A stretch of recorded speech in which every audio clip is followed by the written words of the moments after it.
Welcome back, everyone. We have an update from Rakovina Therapeutics, which trades under the ticker symbol RKV on the TSX Venture Exchange. It's a biopharmaceutical company dedicated to improving the lives of cancer patients through the development of novel DNA damage response inhibitor therapeutics.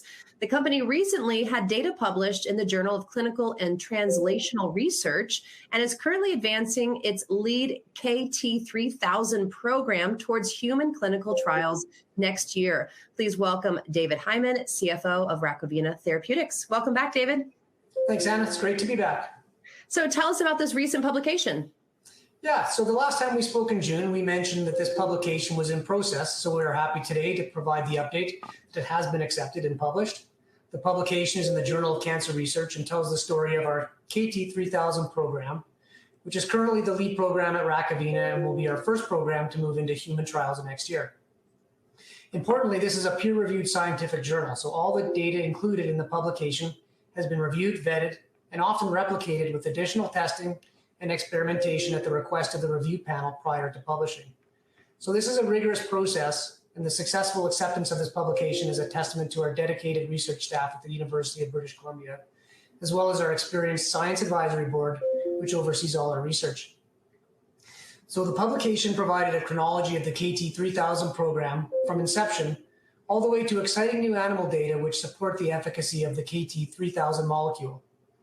In particular, our research demonstrated that our current lead molecule, the KT-3283, inhibited metastasis and growth of treatment-resistant tumors in mice with human cancer cells. It is worth highlighting the importance of our UBC partnership in achieving this notable research milestone.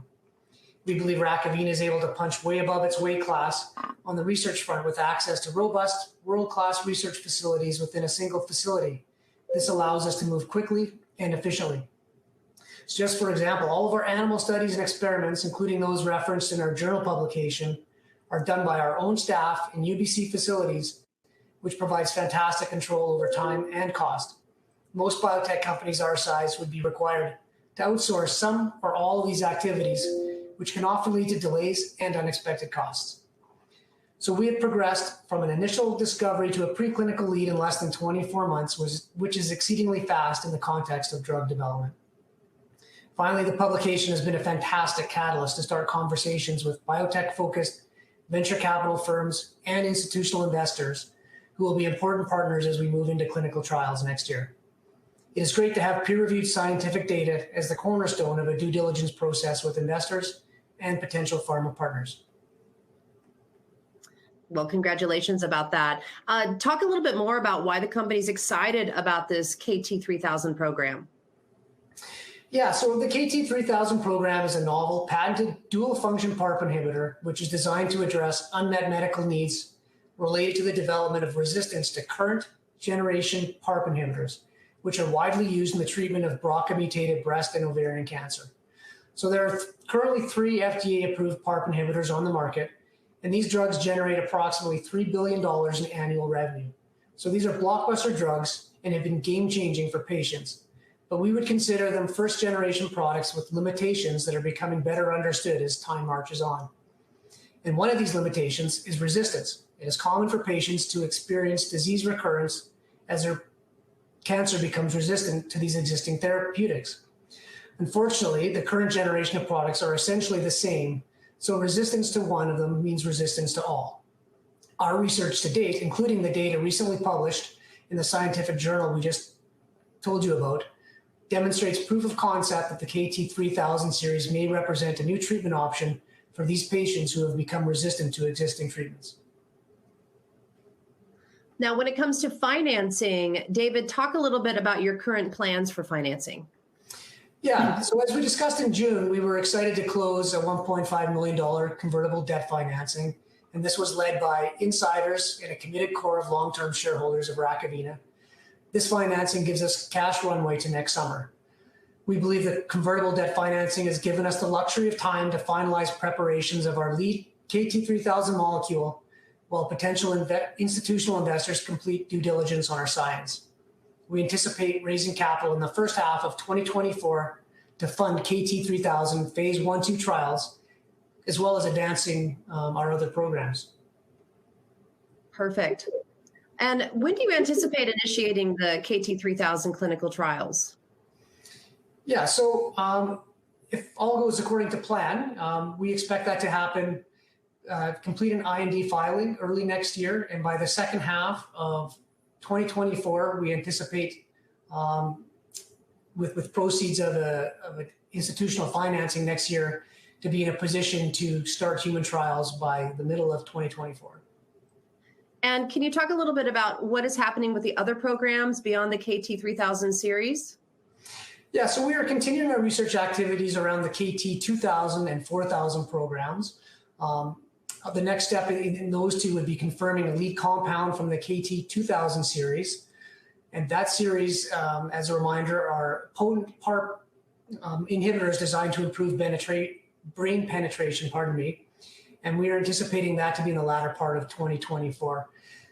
The interesting thing about all three of our programs is, even though they're distinct programs in terms of their efficacy against known cancers, there's a lot of synergistic research that's able to happen at UBC across all three, so we can move the programs together concurrently quite efficiently.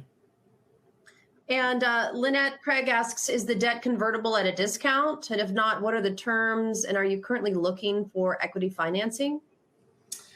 So the convertible debt that we closed earlier this summer, it was all actually done above market at a time when we were sort of trading at the low teen range. The convertible debt is convertible at 20 cents, and it has a 15-cent warrant. So we considered it to be an above market financing. So we were, and we felt like that demonstrated the support of our existing shareholder base.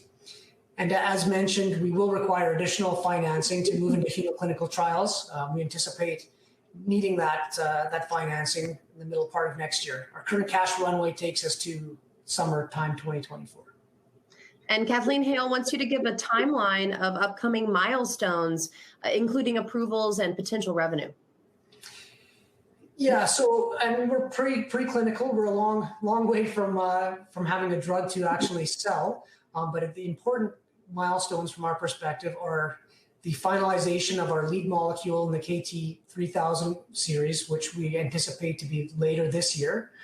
Completion of IND filings for that, which we anticipate to be early next year, and that helping pave the way for first human clinical trials to commence as part of a phase 1/2 study in the middle of 2024. So in terms of investor-focused milestones, we believe these will all be on the radar screens of investor eyeballs, so to speak. So we'll be very excited to keep the market posted on these developments. And Blanca Newton asks, is any of your technology patent protected? All three programs are patent protected, and given that they are still early stages, they have on average about 30 years of patent protection across all three. Wonderful. Well, David, do you have any closing remarks for us today? Just that we always appreciate the opportunity to reach out to investors and potential shareholders, and we look forward to continuing to update you as we make progress on these exciting programs. Wonderful. And last question, I'm curious, who is your ideal investor for this next stage? Well, we're certainly targeting, of course, we're always speaking with retail investors. We feel like as a small cap company, we have an interesting value proposition for those types of investors, of course. But in order to fund our next important round of research and move into human clinical trials, we are really going to need to attract some venture capital or institutional investors. And as I mentioned, the quality of our research and the peer-reviewed scientific journal, we think will be an important catalyst for those types of investors to wrap their minds around and really dig into the science behind our programs. Well, congratulations on that recent publication. And thank you for joining us for this update. And we look forward to having you again in the future. My pleasure. See you soon. All right, everyone, stay with us. We'll be right back with our next update.